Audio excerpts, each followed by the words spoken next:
Shalom saudaraku yang dikasihi oleh Tuhan, salam sejahtera buat kita semua. Jumpa kembali bersama saya dalam channel ini, dan saya mengucapkan banyak terima kasih atas setiap dukungan, doa, dan ya like, komen, serta subscribe pada channel ini. Kiranya kasih karunia dan damai sejahtera Allah memberkati Bapak Ibu sekalian. Ya, doa saya apapun yang Bapak Ibu kerjakan, pelayanan, tugas, tanggung jawab, dan rumah tanggamu diberkati oleh Tuhan berlipat kali ganda. Nah, oke, baik Bapak Ibu dan saudaraku yang dikasihi oleh Tuhan, kali ini kita kembali pada channel ini, dimana kali ini kita kembali lagi untuk melihat cuplikan-cuplikan video kesaksian atau kisah para murtadin yang mengalami perjumpaan pribadi dengan Tuhan Yesus. Nah, saudara yang dikasihi oleh Tuhan, dalam perjumpaan pribadi dengan Tuhan Yesus itu bukan hanya saja melalui hal-hal yang supranatural, atau ya banyak hal lah ya yang mereka alami sehingga pada akhirnya mereka memutuskan untuk mengikut Kristus sebagai Tuhan dan Juru Selamat mereka pribadi. Dan selain daripada itu juga Bapak Ibu Saudara, tantangan demi tantangan juga pasti ada, apalagi ini berkaitan dengan iman atau pindah keyakinan. Sudah pasti bahwa persoalan itu ada. Nah, dan kali ini Bapak Ibu dan Saudara yang bersaksi ini, Bapak Ibu, dia mengalami satu dia mengalami perjumpaan pribadi dengan Tuhan Yesus karena penasaran. Ya, nah suatu ketika ini saya berikan sedikit gambaran, nanti Bapak Ibu akan menyaksikan secara utuhnya supaya Bapak Ibu lebih paham ya. Ya, jadi Bapak Ibu dan saudara sekalian, awalnya dia penasaran karena murtadin ini dia membeli satu majalah. Ternyata majalah ini adalah majalah Kristen. Ya, dalam majalah tersebut ada tulisan kesaksian seseorang di mana kehidupannya yang penuh dengan kegelapan lah, dunia yang morat-marit lah, kira-kira seperti itu. Jadi dia baca dan akhirnya penasaran hingga ia mencoba menantang Tuhan untuk membuat dia percaya kepada Tuhan Yesus, membawa dia ke dalam rumah Tuhan atau ke dalam gereja supaya dia mengalami pemulihan secara total. Nah, selain itu juga Bapak Ibu dan Saudara, banyak hal sebenarnya yang dia sampaikan dan saya hanya sampaikan di sini secara singkat atau beberapa. Nanti Bapak Ibu saksikan sampai selesai supaya Bapak Ibu paham betul, tahu betul bagaimana pengalaman pribadinya dengan Tuhan Yesus, dan sampai pada akhirnya ia memantapkan hati menerima Kristus sebagai Tuhan dan Juru Selamatnya. Nah, karena itu Bapak Ibu dan Saudara, tanpa berlama-lama saya mengajak kita semua untuk saksikan cuplikan video ini.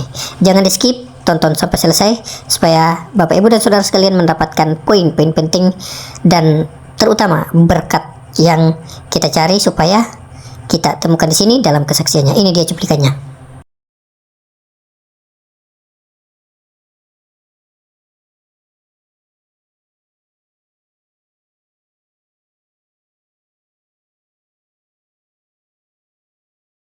Bapak Adi, Shalom Bro David. Sehat? Sehat, puji Tuhan. Luar biasa. Ini Pak Adi luar biasa lagi, nggak pernah kelihatan susah. Kalau ketemu Pak Adi, emang rahasianya patut untuk diwawancarai. Kita ambil rahasianya. Jadi ini Pak Adi ini adalah sosok orang yang salah satu punya perjuangan hidup yang luar biasa juga. Langsung aja Pak Adi ya. Oke, siap. Kita sudah terlanjur lama juga berkenalan dengan Pak Adi. Kenal dalam sebuah wadah full gospel. Ya, keluarga sehat Pak? Puji Tuhan, semua dalam keadaan lindungan Tuhan Yesus, sehat semua. Dulu nih Bapak Adi namanya Pak Adi Wijaya, sekarang diganti jadi Yusuf Adi Wijaya. Betul sekali. Ada ceritanya tuh. Oh, tentunya ada. Gimana tuh? Jadi emang dulu saya sejujurnya dari agama seberang. Seberang lah ya. Oh iya. Tahu sendiri. Penasaran. Agama seberang itu tahu sendiri ya. Iya, nggak usah Nah, kita. jadi ya, Bahas kita aja. Betul. Jadi agama seberang artinya tidak mengenal Tuhan Yesus. Taunya Tuhan Yesus adalah Tuhan orang Kristen waktu itu. Hanya untuk orang Kristen taunya waktu itu. Taunya, karena saya kan nggak menyembah Tuhan Yesus, saya nggak tahu Tuhan Yesus itu siapa. Taunya Tuhan Yesus adalah Tuhannya orang Kristen. Ya. Gitu. Tapi karena kemurahan Tuhan Yesus, nah ya, pada saat saya ingin hidup bertobat menjadi seorang laki-laki yang bisa menjadi berkat bagi istri, bagi anak, tentunya bagi orang lain juga kan gitu ya. Jadi pengen bertobat. Nah, kemudian saat itu kok maksudnya hidup saya masih mempunyai karakter yang kurang bagus. Artinya karakter kurang bagus itu ya karakter saya sering marah-marah dan sebagainya sama istri gitu dan sebagainya, nggak peduli gitu. Jadi itu karakter saya yang dulu gitu. Karena pengen saya menjadi seorang suami yang menjadi berkat bagi keluarga, bagi anak, bagi istri. Nah, pengen saya bertobat. Nah, tapi kok nggak bisa-bisa gitu, nggak bisa-bisa. Nah, pada suatu waktu ya saya membaca buku majalah Pois. Buku tersebut ya terbitan dari Full Gospel. Oke. Majalah Pois saya baca, ada seorang kesaksian di buku tersebut, orang tersebut ditolong oleh Tuhan Yesus pada saat dia terbelit oleh hutan.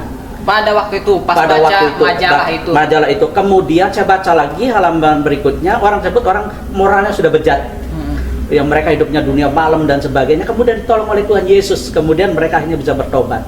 Nah, dari situ saya penasaran, ini apa betul gitu Tuhan Yesus sanggup menolong orang yang sudah bejat moralnya? Apa betul Tuhan Yesus itu sudah bisa menolong orang yang terbelit dalam hutang? Nah, disitulah saya penasaran. Nah, akhirnya saya pada satu malam itu nggak bisa tidur. Malam itu saya ngomong bahwa Tuhan Yesus, jika engkau ada, bukakan hati saya supaya percaya kamu. Jika engkau ada, langkahkan kaki saya supaya bisa ke rumah kamu. Yo, kamu aja. Dulu saya nggak kenal Tuhan Yesus, jadi ngomongnya kamu saja. Songong ya. Maksud saya agar bahasa kita. Iya. Kalau dulu kan memang nggak tahu apa-apa. Nggak tahu apa-apa. Jadi ya kamu aja sama Tuhan. Iya. Tapi sekarang enggak. Nggak apa-apa. Emang Tuhan itu juga emang sahabat kita, Iya. bisa ngobrol ya. Nah, pada saat itu saya ngomong begitu karena pengen tahu apakah betul Tuhan Yesus itu ada. Nah, tiba-tiba setelah saya ngomong seperti itu, saya waktu itu bisa tidur. Tadinya gelisah, nggak bisa tidur. Setelah bangun tidur, kemudian apa yang saya rasakan, apa yang saya dapat gitu, ternyata bukan mujizat, bro, yang saya dapat. Saya semakin stres, semakin gak karuan.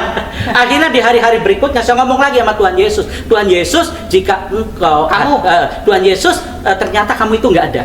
Kamu itu nggak ada. Iya, buktinya nggak bisa melangkahkan kaki saya ke rumah kamu. Buktinya nggak bisa membuka hati saya supaya saya percaya sama kamu. Kamu saja waktu itu kan belum. Nggak apa-apa, saya senang, Pak. Ya, gitu. Lu Ya. gue juga nggak apa-apa. Iya, gitu. Kamu ternyata engkau nggak ada. Iya. Gitu ya. Ternyata akhirnya begitu ya. Sudah berlalu, tiba-tiba pada suatu pagi hari itu saya hidupnya kok nggak karuan. Hidup punya ketakutan. Takutnya apa? Kalau begini terus-terusan, nanti kalau saya mati, saya mau dikubur di mana? Apakah dengan orang-orang Kristen? Apakah dengan nenek moyang saya gitu? Tapi pada waktu itu kan belum terima Tuhan. Belum, karena di dalam hati waktu itu ada dua Tuhan. Nanti kalau saya mati, siapa yang mau terima Tuhan? Karena di dalam hati saya waktu itu ada dua Tuhan. Nggak, maksud saya Ada gini, Tuhan Pak. Yesus, ada Tuhan nenek moyang saya, ketakutan. Maksud saya gini, Pak, kalau kita terima Tuhan, biasanya kan kalau saya itu matinya kemana? Kalau untuk kayak contoh ya, ada yang kesaksian untuk menerima sebuah kepercayaan untuk meyakini Tuhan itu, kadang dia pertimbangannya gini, saya mati kemana gitu ya. Tapi itu saya dikubur Di mana? di mana?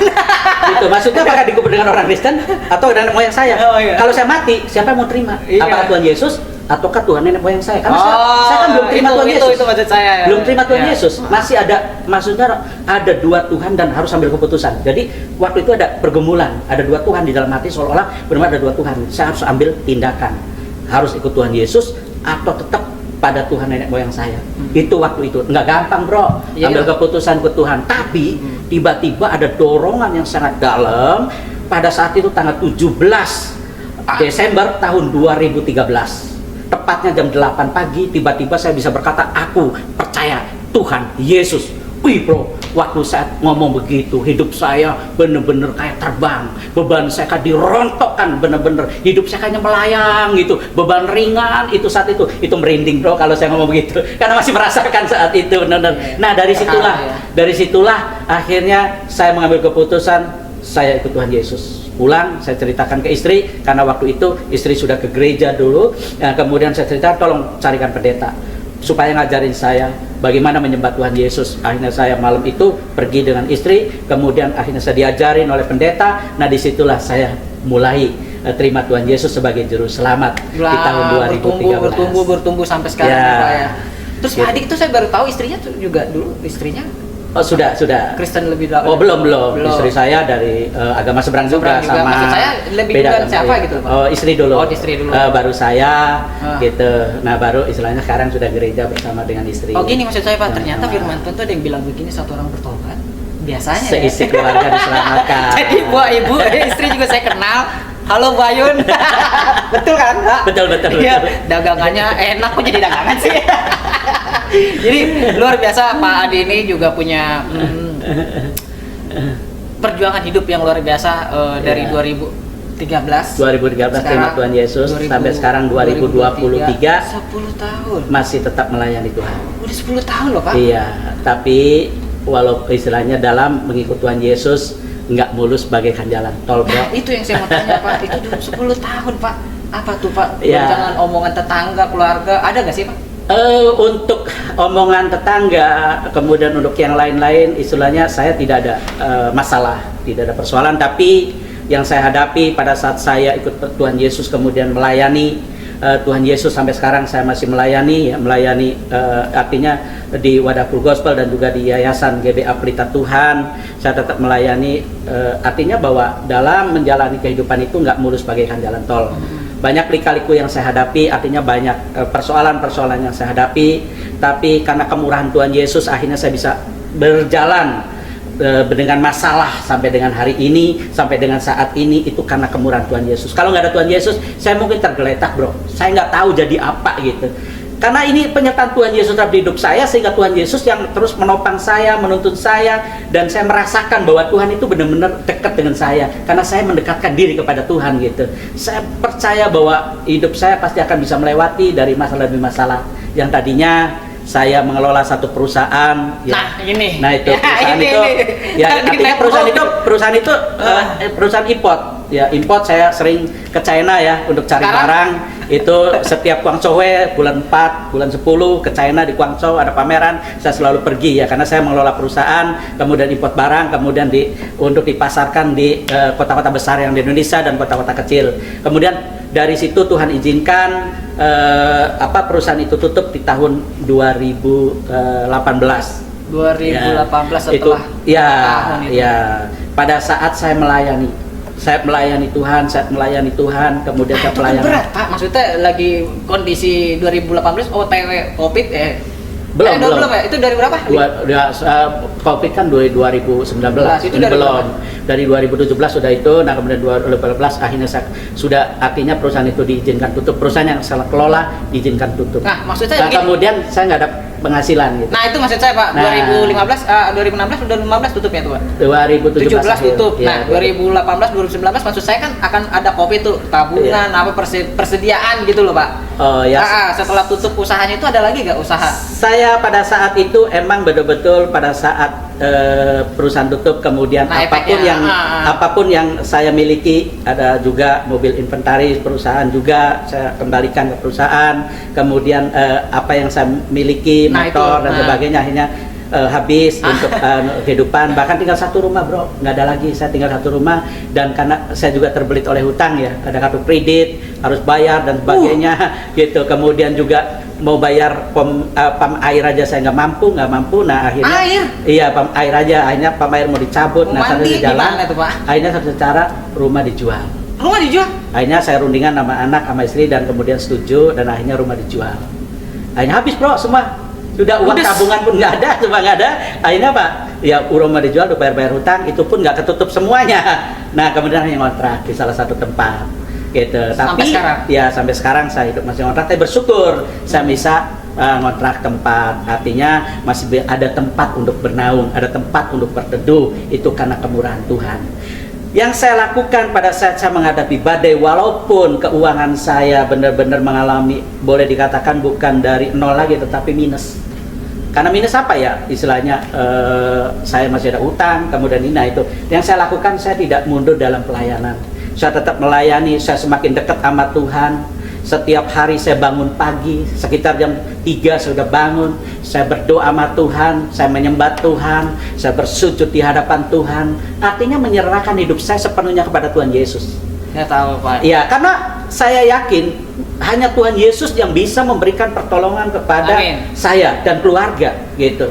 Jadi saya betul-betul yang saya harapkan ya sudah, saya mengandalkan sama Tuhan Yesus, saya berdoa sama Tuhan Yesus, menyerahkan pergumulan dalam Tuhan Yesus, dan saya tidak mundur dalam pelayanan, saya melayani terus. Sekalipun posisi pada posisi pada susah, disuruh apa kuncinya saya terus setia. Suruh ini, suruh itu, dalam pelayanan saya selalu oke dan selalu siap. Karena yang saya layani bukan orang, bukan manusia, tetapi Tuhan Yesus yang telah menolong saya dan keluarga. Amin. Nah itu kuncinya. Sehingga saya ada sampai hari ini masih pelayanan di Full Gospel, masih pelayanan di yayasan, semua karena kemurahan Tuhan Yesus. Kalau enggak bro, saya kalau enggak ada Tuhan Yesus, kalau saya enggak bersandar sama Tuhan Yesus, kalau saya enggak berpegang sama Tuhan Yesus, saya kegeletak Nah, maksud hidupnya. saya sebegini Pak, banyak orang habis dari kasarnya udah lagi punya duit, saya aja tiba-tiba nggak punya duit, itu saya stres Pak. Jujur aja Pak, emang kita semua rohaniawan harus semangat harus kuat, tapi kalau nggak ada itu Pak, berasa juga sih Pak. Nah maksud saya seperti ini Pak Adi, pada posisi seperti itu ada gak keinginan sempat kayak udahlah ninggalin pelayanan lah, ada gak terbesit waktu itu lemah atau mundur sedikit aja, sedikit ada gak? Ada bro, namanya Ada aja, kan? namanya orang ya, namanya iman itu nggak selamanya naik, iman enggak, kadang-kala iman juga bisa nyungsep turun gitu, tapi kan karena keadaan kita tahu gitu. dikuatkan Iya. kita tahu memang mau Iya. nggak mau kita bakalan bisa maju bersama Tuhan, cuman kan sebagai manusia kan tadinya megang mobilnya Pak ya, Iya. tiba-tiba bener-bener dari atas jatuh begitu pasti ada bunyi sakit, pasti kita gak ada teriak Iya. ya, kok gini sih Tuhan, kok gini. Nah saya mau tanya, posisi pada saat apa nih Bapak pernah berteriak modal lutut bersujud bener-bener aku berserah bener-bener tolong Tuhan gitu, pernah gak Pak? Iya. Titik terendah. Titik terendah saya ya betul-betul apa ya, pada saat saya nggak ada apa-apa, kemudian saya hanya bersandar berlekuk pada Tuhan. Emang titik terendah saya hanya bersujud pada Tuhan, menyerahkan dalam tangan Tuhan, itu ada titik terendahnya. Bahkan sampai ke titik terendah saya seolah-olah kok nggak ada jalan keluar, Pertolongan. seolah-olah kok Tuhan nggak ada Lama pertolongan. banget gitu. Ya akhirnya terkadang ya iman saya juga kadang-kadang pernah mengalami penurunan. Iya itu maksud saya Pak. Di mana Maksud iman gitu. saya mengalami penurunan, disitulah ada seseorang nawarin suatu ini loh, maksudnya pekerjaan yang dan sebagainya. Nah kemudian akhirnya saya lebih baik ya sudahlah, saya akan fokus kerja, lebih baik mundur dari pelayanan tapi akan fokus kerja, mau benahi tujuan gitu, mau benahi tujuan. Oh ditata Ya, ini. saya mau menata tujuannya mau fokus gitu. Saya mundur dari pelayanan, saya mundur dari Wadah Full Gospel rencananya itu.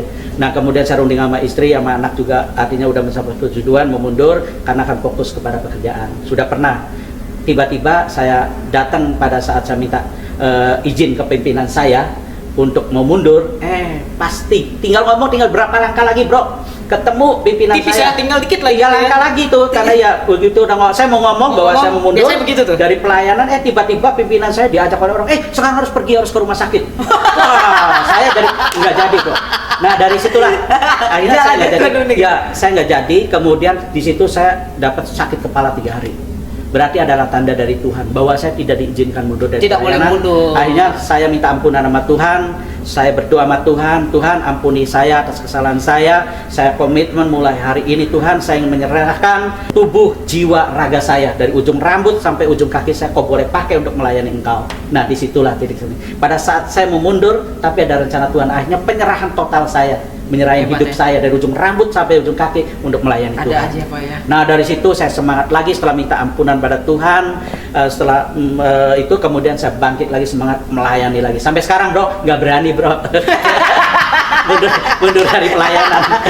Bukan mundur dari pelayanan, mundur meninggalkan Tuhan kali. Wah iya dari pelayanan udah pasti pelan-pelan kan mundur dari Tuhan. Kalau pelayanan kan Tuhan bisa kemana aja Pak. Iya. sebenarnya. Tapi kalau meninggalkan Tuhan itu lebih tepat sih Pak. Iya. Ya. Jangan lagi lah Oh kita, enggak, kalau dari meninggalkan Tuhan enggak. Iya, Cuma saya mau mundur pelayanan tujuannya untuk menata. Kalau mau Menata. meninggalkan Tuhan enggak. Ya.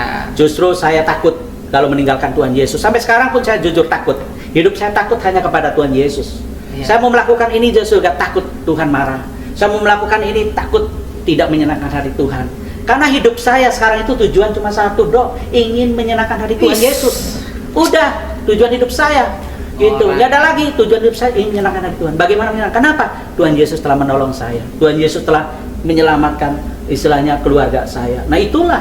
Jadi saya tujuannya cuma Nggak satu. khawatir lagi ya. Ya. Aman lah ya, aman ya. Ya, puji Tuhan. Kita malu loh teman-teman. Ini dari seberang. Imannya mau gebu-gebu. Saya juga bingung kayak gimana mau ngomong. Tapi Pak ada ini ya, pernah ingat gak Pak? Kita pernah satu pelayanan yang di daerah Manado itu. Wah, Sampai ingat sekali. ngikutinnya saya mencret-mencret beneran. Saya sakit perut. Pak Ade juga sakit perut kan. Tapi tetap melayani ya. Tetap. Gak mundur ya Pak ya. Iya, tetap. Itu gimana Pak? Apa Iya. yang dirasa pada saat itu Pak? Padahal Iya. aja kita tiap hari gua ke kamar mandi mulu. Ya itulah pelayanan gitu ya. Ada aja Pelayanan. suka dukanya. Ada aja suka duka. Kalau nggak ada suka duka, kita nggak ada cerita. Makanya ada cerita. Karena ada suka duka Iya. itu. Kalau nggak Jangan ada cerita. apa yang mau kita saksikan ya kebaikan Betul. Tuhan kalau nggak ada suka dukanya ya. Itu. Intinya bro bahwa saya pernah pelayanan ke Manado Jangan kasih tahu Pak yang di sama David dan juga teman-teman. Wah di situ benar-benar luar biasa. Banyak suka dukanya. Pulang membawa suka yang pasti. Kata Pak Adi gini, Pit, kalau ke tuan nama hotel kena cas lu. Orang beleberan gitu. Saya BAB Pak. Aduh, Gak ada yang tahu rahasia ini Pak, cuma di channel ini. Kita BAB, Iya, iya. sosokan kita kuat, sosokan kuat. Aduh, tak dulu, mundur dulu kata-katain. Iya. Tapi lucu sih, berjalan bersama Pak Didi sekarang dia sedang memimpin sebuah wadah di dalam sebuah wadah nama komunitasnya FGBMFI. Nanti teman-teman boleh ikut beliau, nomornya ada di deskripsi. Sedikit Pak mau nanya, Full Gospel ini Bapak sudah berapa lama Pak? Semenjak tahun 2014 saya masuk pada Full Gospel. Januari 2014 masuk pada Full Gospel sampai dengan sekarang. Gitu.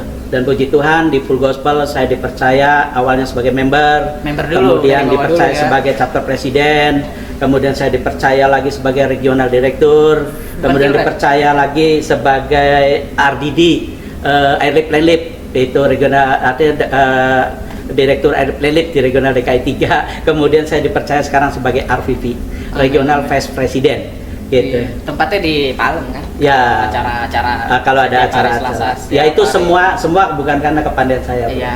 Semua karena kemurahan Tuhan.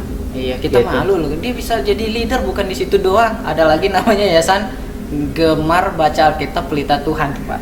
Dia sebagai pembina ya, Pak ya. Betul. 2 hari Iya. seberang jadi leader di satu wadah internasional dan juga salah satu wadah yayasan juga GBA, dia sebagai pembina di mana-mana nih terkenal dengan Pak Adi. Yusuf sekarang nggak boleh manggil Pak Adi. Pak Yusuf. Nah, Iya. saya yang menarik tadi saya lihat itu kan Bapak punya kesaksian karena ngeliat Voice ya. Iya betul, majalah Nah, Voice. Dari Voice dan dia sekarang masuk di Voice. Nah, itu kan lucu. Oh sudah ada. Ya bagi pengen yang tahu kesaksian saya lebih detailnya, silakan baca majalah Voice terbitan Nanti dari wadah Full Gospel. boleh dibagikan Sudah ya, ada. Pak, ya. Iya sudah ada di situ. Ada. Dan lucunya seperti itu Pak, kalau perjalanan bersama Tuhan biar bisa diceritakan apa yang kita pikirkan, bukan apa yang dipikirkan Tuhan. Saya juga mau cerita kesaksian Pak. Ya. Dulu saya tuh ngeliat orang di YouTube ya, jago banget nih kameranya, jago banget nih pembicaranya. Terus saya cuma model handphone Pak dulu Pak sekarang. Nah sekarang saya puji Tuhan punya alat, bukan hanya punya alat, saya jadi masuk dalam YouTube gitu. Jadi bikin ini apa namanya kesaksian, memberitakan betul, firman betul. Tuhan. Oke lah Pak, karena udah waktu juga mungkin buat motivasi kita untuk orang anak-anak muda kali ya Pak ya. Apa yang mau dikasih pesan Pak buat anak muda sekarang ini Pak sebagai motivasi? Oke, mungkin sahabat-sahabat dimanapun berada ya, bahwa semua itu atas kemurahan Tuhan. Kita hidup tanpa Tuhan, kita akan lemah. Kita hidup tanpa Tuhan Yesus juga kita akan tidak berdaya, tidak akan mampu melakukan segala perkara ya. Berat. Gitu. Yang jelas bahwa di dalam firman Tuhan yaitu Matius 6 ayat 33 mengatakan, carilah dahulu kerajaan Allah dan kebenarannya, maka semuanya itu akan ditambahkan kepadamu. Jadi tujuan hidup itu kita tetap, apapun kita tetap mencari Tuhan, menyerahkan hidup ke dalam tangan Tuhan. Saya percaya kalau kita mengandalkan Tuhan, kemudian bersandar sama Tuhan, kemudian minta tuntunan dari Tuhan Yesus, maka kita dapat berjalan melewati setiap masalah demi masalah. Kita dapat berjalan bisa melakukan setiap perkara demi perkara. Berjalan yang penting. Ya, yang kita berjalan kita nggak bersama bisa Tuhan. ngilangin masalah, tapi kalau kita udah berjalan Dapat dengan Tuhan, berjalan. iya. Ya, artinya kita dapat Tuhan di berjalan. samping gitu. kita. Ya. Dan saya percaya kalau kita tetap mengandalkan Tuhan, maka Tuhan akan menuntun, bahkan Tuhan akan memberkati gitu. Yang pasti kalau kita mengandalkan Tuhan Yesus, yang pasti ada ketenangan di dalam batin. Yang pasti karakter kita diubahkan. Yang pasti kita tidak mempunyai rasa khawatir yang sangat dalam, kekhawatiran, ketakutan gitu. Emang hidup manusia tidak terlepas dari khawatir dan takut, tapi tidak sampai ketakutan yang berkelebihan, tidak sampai kekhawatiran yang berkelebihan, karena percaya ada Tuhan Yesus yang akan memberi jalan keluar, ada Tuhan Yesus yang menuntun, sehingga hidup kita ada sukacita, ada damai sejahtera. Itu aja kuncinya, bahwa kalau kita hidup mengandalkan Tuhan Yesus, ada sukacita, ada damai sejahtera. Untuk itu tetap andalkan Tuhan Yesus, tetap berserah pada Tuhan Yesus, tetap melayani Tuhan Yesus. Ya, puji nama Tuhan, kesaksian yang sungguh sangat luar biasa dan memberkati kita semua ya Bapak Ibu ya. Jadi Bapak Ibu, ternyata istrinya dulu juga bersama-sama dari Muslim. Hanya saja istrinya duluan murtad, tinggalkan Islam, terima Tuhan Yesus, dan beberapa saat kemudian akhirnya suaminya juga ikut. Nah, seperti yang saya sudah sampaikan di awal tadi, bahwa mengalami perjumpaan pribadi dengan Kristus ini sepertinya enggak semua orang ya mengalami hal-hal yang seperti itu ya, kayak hal-hal yang supranatural ya, yang mendengar suara Tuhan secara audible dan melihat tanda-tanda dan apalagi melalui mimpi dan lain sebagainya. Ternyata enggak semua orang ya mengalami hal itu, hanya beberapa orang. Tapi di sini tentunya orang-orang yang memang benar-benar punya kerinduan untuk ingin mau mengenal Tuhan lebih sungguh. Dan tentu juga lebih banyak orang yang mengalami hal-hal supranatural seperti itu dari kalangan-kalangan yang Muslim yang sungguh-sungguh mau mencari kebenaran. Dan di sanalah Tuhan menunjukkan kuasanya, di sanalah Tuhan menunjukkan keajaibannya. Nah, saya rasa Bapak Ibu dan Saudara yang dikasihi oleh Tuhan mengalami hal-hal seperti itu juga. Mungkin saja waktu dan tempatnya berbeda, atau mungkin ceritanya berbeda, tetapi intinya, poinnya adalah mengalami perjumpaan pribadi dengan Tuhan Yesus, mungkin dalam kondisi-kondisi atau situasi-situasi tertentu. Dan di sanalah ketika Bapak Ibu dan Saudara sungguh-sungguh menyerahkan kehidupanmu kepada Tuhan, maka Tuhan pasti akan turun tangan, karena Tuhan tak pernah diam melihat anak-anaknya menderita, terutama dalam penderitaan badani dan rohani. Karena itu Tuhan senantiasa menolong setiap orang yang percaya kepadanya. Ya, itu saja dari saya Bapak Ibu dan Saudara. Jika ada tanggapan atau komentar, silahkan sampaikan dalam kolom komentar. Tentunya saya harapkan ketika Bapak Ibu dan Saudara memberikan komentar atau tanggapan, berkomentarlah dengan sopan, dengan baik, dan kata-kata yang dapat dipertanggungjawabkan, karena tujuan kita adalah untuk menjadi berkat bagi semua orang, bagi seluruh makhluk di muka bumi.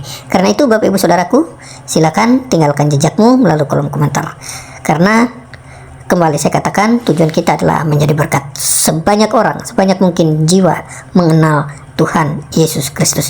Oke, demikian dari saya. Tuhan Yesus memberkati kita semua. Salam damai sejahtera. Shalom.